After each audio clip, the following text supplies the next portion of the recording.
Hello, my name is Sheila and I'm the President and CEO of East Coast Language College, and I'm also one of the owners. And I thought it was maybe a good time to give you a little bit of an update on what our plans are for the next few weeks. How does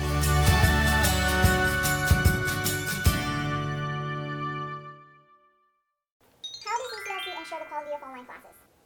We've been doing regular surveys with our students. We usually talk to them every couple of weeks to get their feedback, to help us improve our classes. And we've also been doing regular meetings with our instructors, and we've done some professional development with them as well to help them get the tools they need to provide the quality classes that we offer when we're doing in person.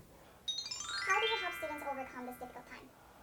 Yeah, for some it was a bit of a struggle, particularly the students that just arrived when we went to online classes. So we were in touch with them very regularly. We communicated with them by Zoom calls, by FaceTime, by phone calls, by email. So we really made sure that we were following up with them all the time to be there for them and to help them through any difficulties that they had. How is the COVID situation going on in Nova Scotia? Yeah, we're actually doing pretty well in Nova Scotia. We hadn't had any new cases up until the end of June. We have just had 2 or 3 new ones in the last few days, but they were from travellers coming into Nova Scotia. Is life back to normal in Nova Scotia and Canada?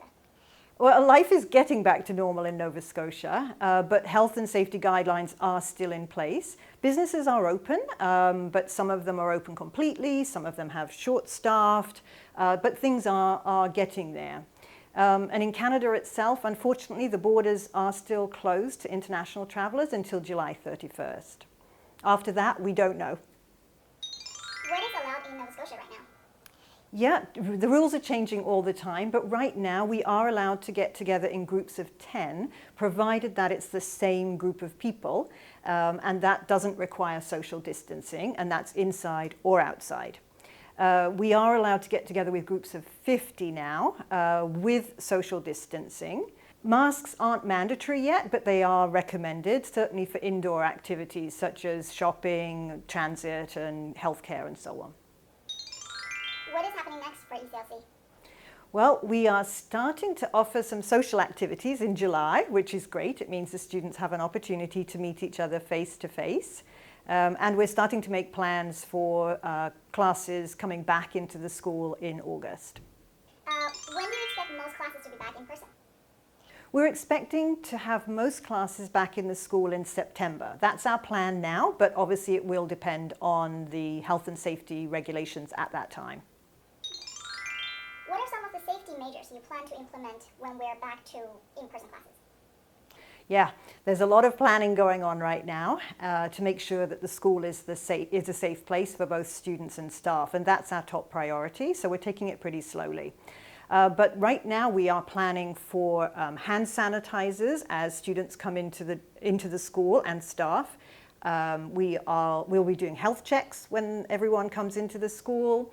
We will be setting up barriers where we need them, protective screens. There will be flows around the school so students can only go in one direction at a time. We've set up the classrooms so that the desks are 6 feet apart. What else are we doing? We'll have hand washing protocols in place. Masks will be mandatory in the school. So yeah, lots of preparation is going on to make sure it's a safe place. If I register for classes starting in September, can you guarantee I will receive in-person classes? I wish I could guarantee that, but at the moment we really don't know. Our plan is to have classes in September, but really it's going to depend on what the COVID situation is at that time. What is Study Safe Corridor and how is ECLC involved? Yeah, the Study Safe Corridor is an initiative by Languages Canada. It's a really exciting initiative, actually. What we're doing is trying to prepare a plan for students to come into Canada. So before they leave their home country, they're well prepared, they know what to expect. Then when they arrive in Canada, they have a safe arrival, safe quarantine. So we're working with hotels across the country to provide those quarantine packages.